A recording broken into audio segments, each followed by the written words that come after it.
we made it back alive. Without having to use the bear horn or the the bear spray. Yeah. But there was a lot of evidence on the trail of... Yeah, a lot of scat is a nice way to put it. Bear poop. And they don't use Charmin.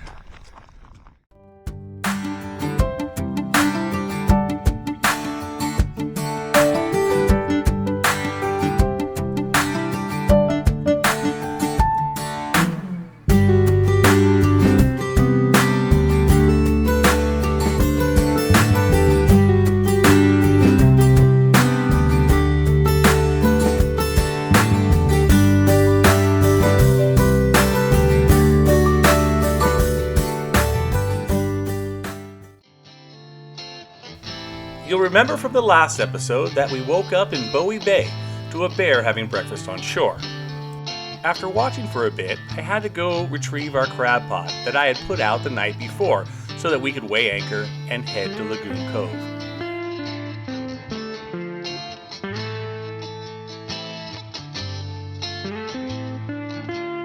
I was hopeful that we'd have a decent haul of crab, but it was not to be.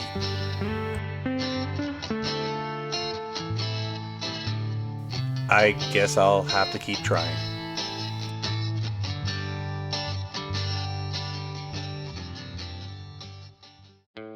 We had about 225 feet of chain out, and this was going to be a good test of our new divider. First, I had to clear out any chain that was in the center. As Amy brings in the chain, I push it to the outer side of the divider. It's not a perfect system, but it helps us carry 300 feet of chain in a rather small anchor locker.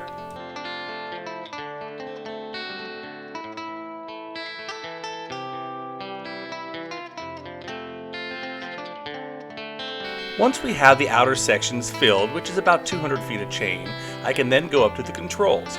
The anchor itself is still in the bottom. Now the last 100 feet or so can fall in the center section without castling up and jamming the windlass. Our biggest challenge occurs if the wind is blowing or there's a lot of current, requiring me to go to the controls occasionally to bump the boat forward. Obviously, with 3 people aboard, this is not a problem. Amy got to see her bear. I did. That anchorage was good. It was like the trifecta. We got orcas, eagles, and bears. Yeah. Oh yeah. my. Yeah, but no crab. Yeah. No crab. No crab again. But yeah, nice bay. We were the only ones there. We had it to ourselves. Yeah, good holding too. It stuck it was really great well. holding.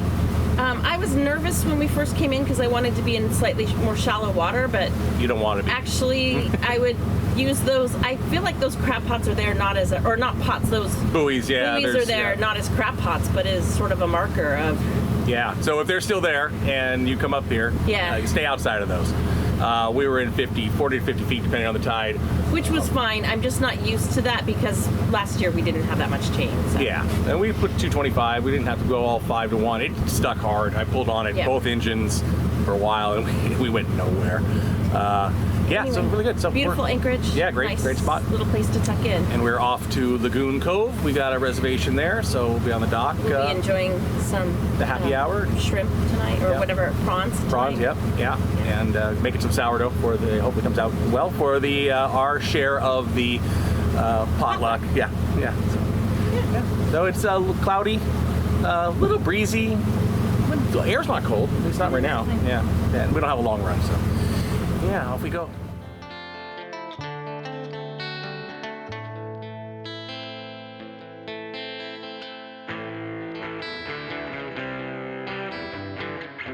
To get to Lagoon Cove, we had to transit Chatham Channel. It is on the narrow side and with some shallow areas on the sides, and the current can run strong here.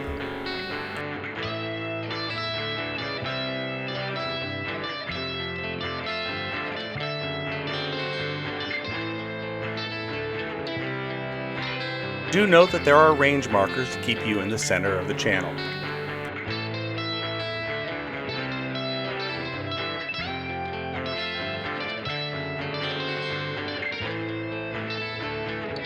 Once through the channel, there is a quick turn through another narrow, known as the blowhole. A Attention to your charts and plotter will get you through with no problem. And then it's just another quick turn and you're in Lagoon Cove.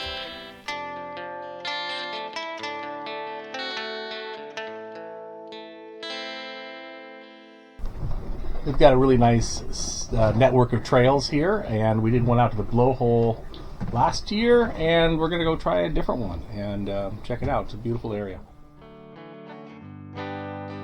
The grounds in and around Lagoon Cove are beautiful. First, we had to stop by the shed to see all the burgees people have added over the years.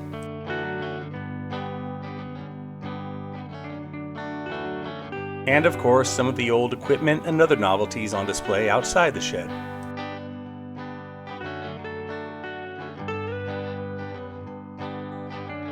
Then we're off on the trail system. This time we tried the Deer Loop Trail.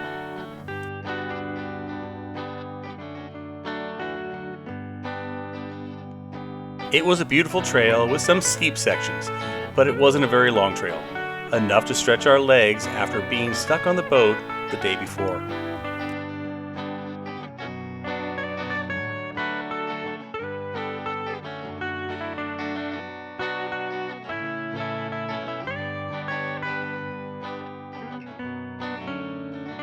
The trail looped back and through the lawn area of the marina.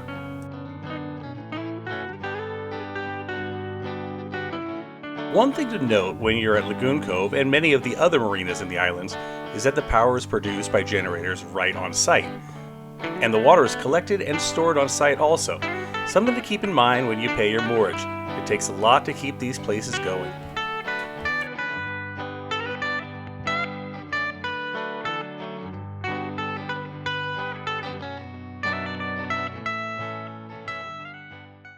We are heading up to the Lagoon Cove Happy Hour. This is always a really cool thing. They provide the prawns, everybody provides everything else, and gets to meet everybody. So Amy already headed up with some of the bread and the cheese, and we got some more bread and butter, of course, fresh baked right on the boat just now.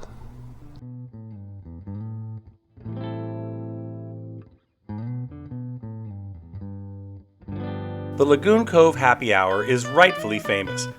You get to meet fellow cruisers, share an hors d'oeuvre, and the marina adds prawns that they caught that day, just nearby.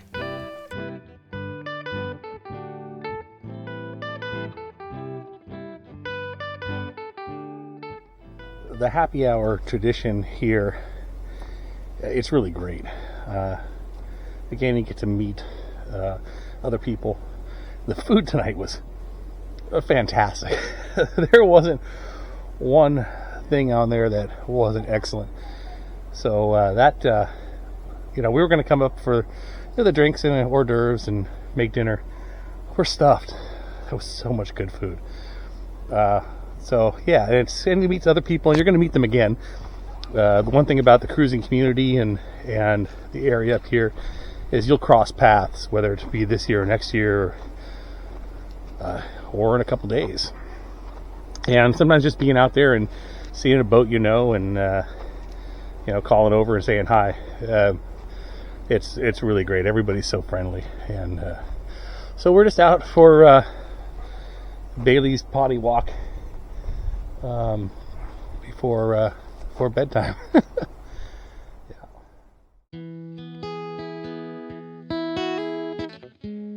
The next morning we said our goodbyes to our new friends, dropped our lines, and continued on to our next destination.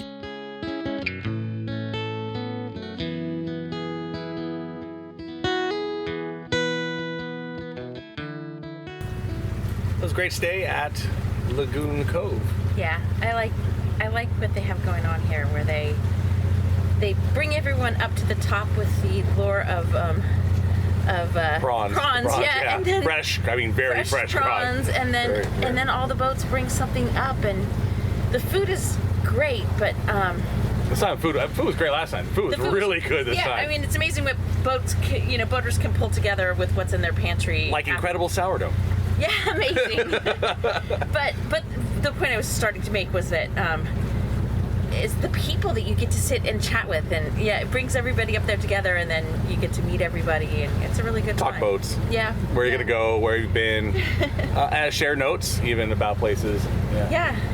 Weather and the rest. Yeah, it's really good. So we're gonna go over. It's not a long run. About 53 minutes according to this thing. About an hour. Let's call it that. To Pott's Lagoon, anchorage outside of. Never been there before. Yeah, haven't been there, so it's go check it out. It was another great day for a cruise. We passed by a couple of the many fish farms in the Broadens. They have become increasingly controversial, with many slated to be closed in the next few years. We passed by this deadhead that someone had marked to make it more visible to boaters, and we thank them for that.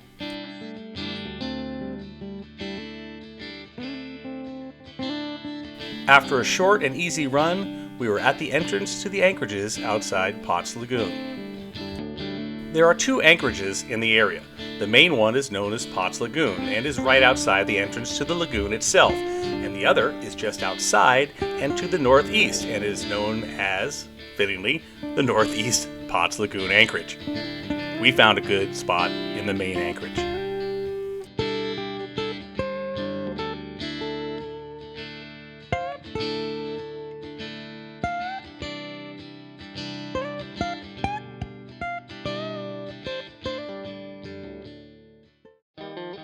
The Pott's Lagoon Anchorage is beautiful and serene, with a handful of floating homes on one side.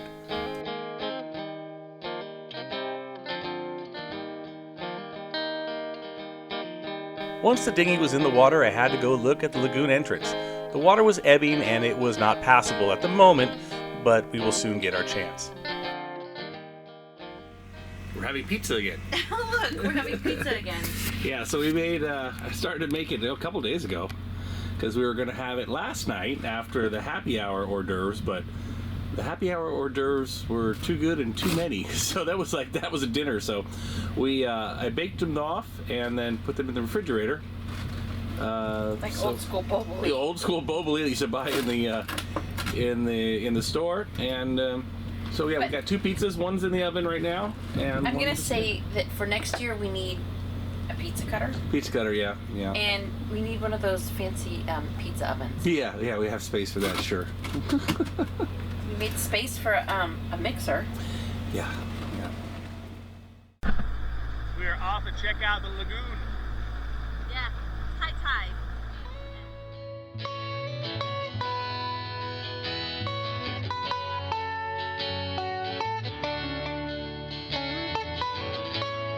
The tide was now up, allowing us to make our way through the entrance to the lagoon.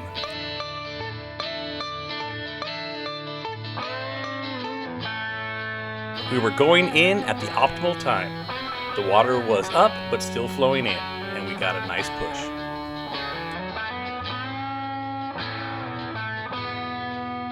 At one point, we put the dinghy in neutral for a bit and let the current take us in and spin us around.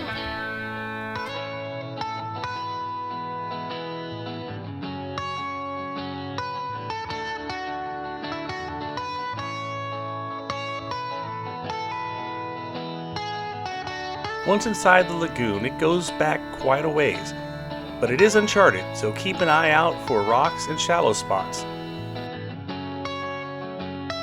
But we found most of it to be plenty deep for our dinghy.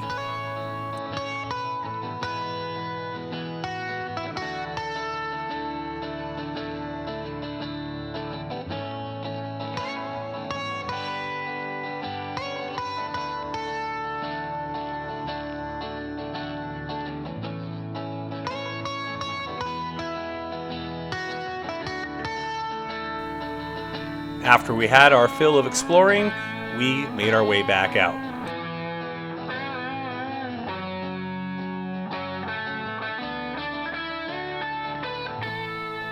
The water was still flooding, so we had to power our way out.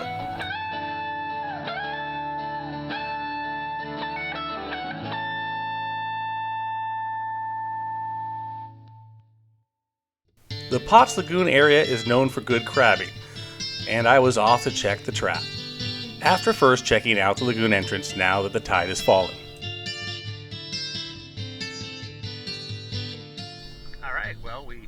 finally had some success at the crabbing. Here we go. We got some keepers in there. Got a few to throw back. It's 6.5 inches in Canada. Whatever centimeters that is. So let some of these go and keep the keepers. I finally had a successful crab haul this season, and I had to run back and show Amy.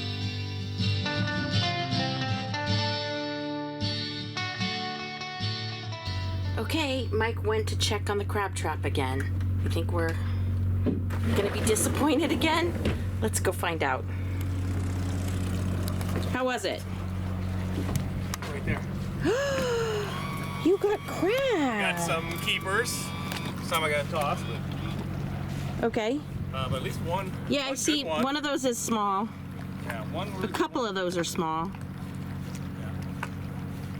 Nice. We're having crab. There's a female too.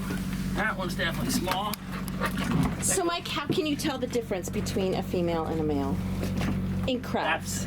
See down there, this little shield Well, I plate? can't see past your hand. Okay. Right there, that's a male. It's very, very slender. Whereas the females, I threw one over, I don't know what the other ones are, they'll be wider. And that's how you tell the difference between the two. Sometimes the females also have eggs. Okay, you want to let go. This one's gonna be too small. And it's also, there's a female right there. A female, okay. Yeah, too small. Anyways, let the females go. That goes. I think we're only gonna have one keeper. Oh no. I think. Let's see. Yeah, that one's gonna be. Oh, that just makes it. Just makes it 6.5. Okay, that guy makes it. Perfect. Bailey loves playing with them. And then this guy, no doubt about it. Just make sure it is a male. So. I know there's some debate on how to do this, but this is Mike's technique and cleaning the crab. Well, I wouldn't say it's my technique. There's two ways to do it. You can either steam them or boil them whole, and then clean afterwards. The downside of that is it takes a lot more space, and of course on a boat you get less space. You have a huge pot at home and a big burner. Okay, that's one way of doing it. And some people like that flavor too of the crab butter and the rest. I like the cleaner flavor. Yeah, the other way is to split them and then clean them. And I find this way a lot easier too. Then you can put a lot more in a smaller pot. So I've already split them. So then you just kind of pull the shell off. The rest of the way. That goes over. Clean the lungs off. These are nice and clean. I like it. Give it a little shake to get the fat out. And you're done. A little cleanup after that, a little wash off, and then it'll go right into the pot and ready to steam.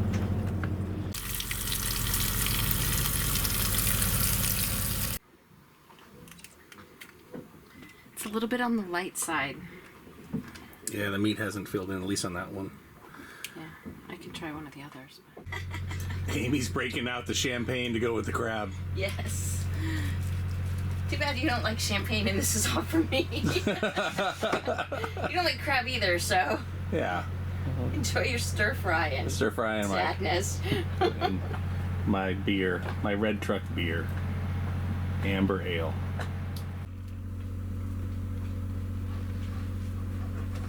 The crab melts.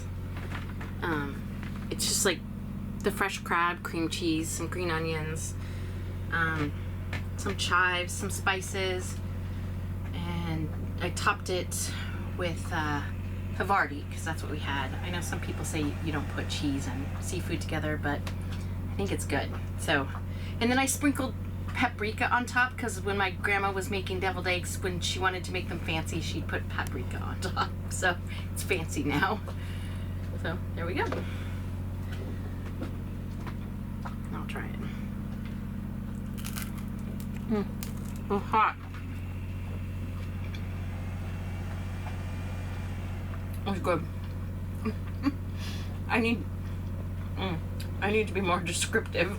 It's good. Tastes like fresh Pott Lagoon Crab. Amy said she wanted to amend her review of the crab sandwich because she missed a very important ingredient. And what was that ingredient? This sourdough was amazing. Sourdough bread. Yes. Made the thing. Exactly. Made right here on the boat. By me. Okay, go away. We talked to some people that went to the pier outside there, and they said it was okay to go there, and they talked to somebody and said it was okay to walk around, so we're going to give it a try. The wind dropped for a little while. We said, oh, it's perfect time, but it's back up again, so it's going to be a little... But bread needed to be made. Yeah, and bread needed to be made, so we'll give it a try. So let's go see what's... Getting 10,000 steps on a boat, if you don't get off and walk, is impossible. Give her the buffer and have her wax the boat and get some exercise there. No? No. We first wanted to try a trail that we could see from the anchorage.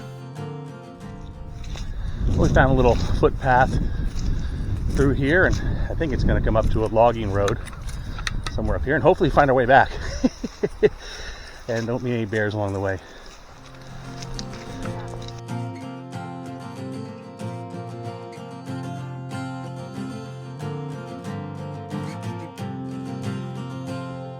So this might be the water source for the little homes here, and it's a neat little pond. Is that cliff? Don't let her step on it. And yeah, kind of cool. Got the cliffs over there. It's kind of like a little swimming hole.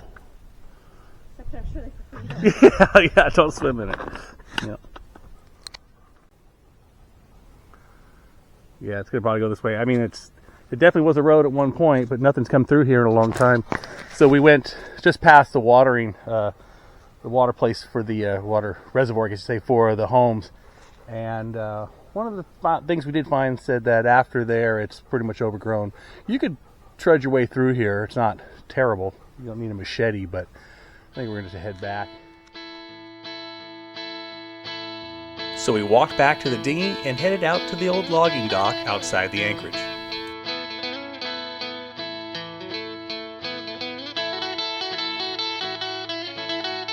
There was a large logging operation in the mid-2010s that included this dock and infrastructure to assemble log booms. Only this dock and the roads remain.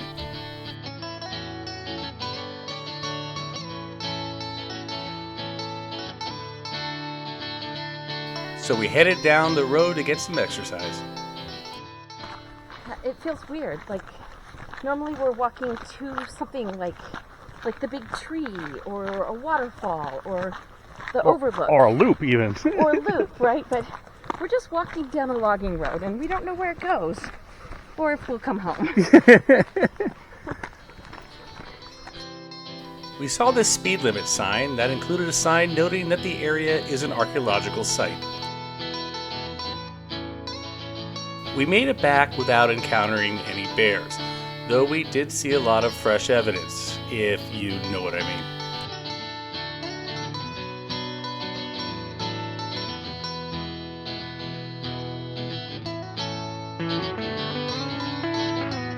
So it was back to the boat.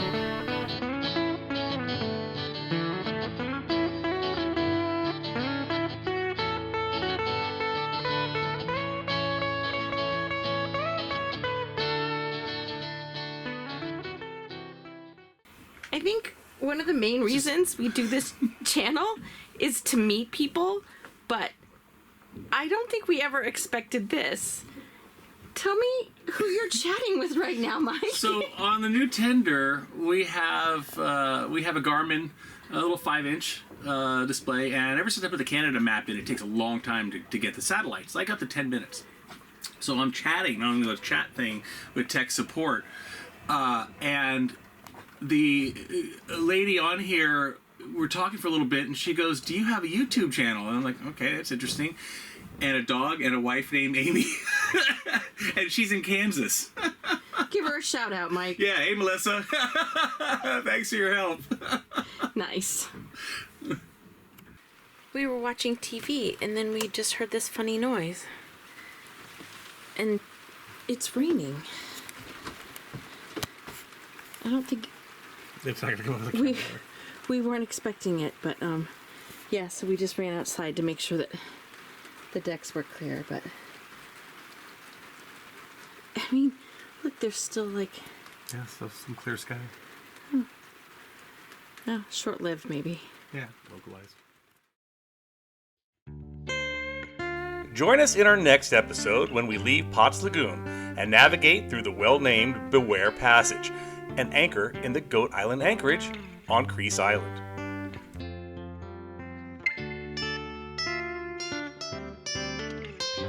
Then we head across to Sointula on Malcolm Island.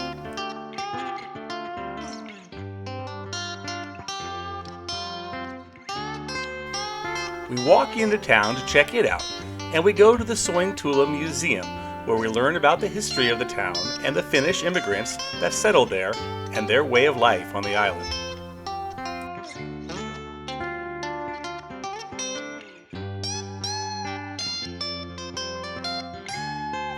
Then we try out the burger barn at the marina. And like Bailey is eyeing Amy's burger, we're eyeing you, waiting for you to hit that subscribe button.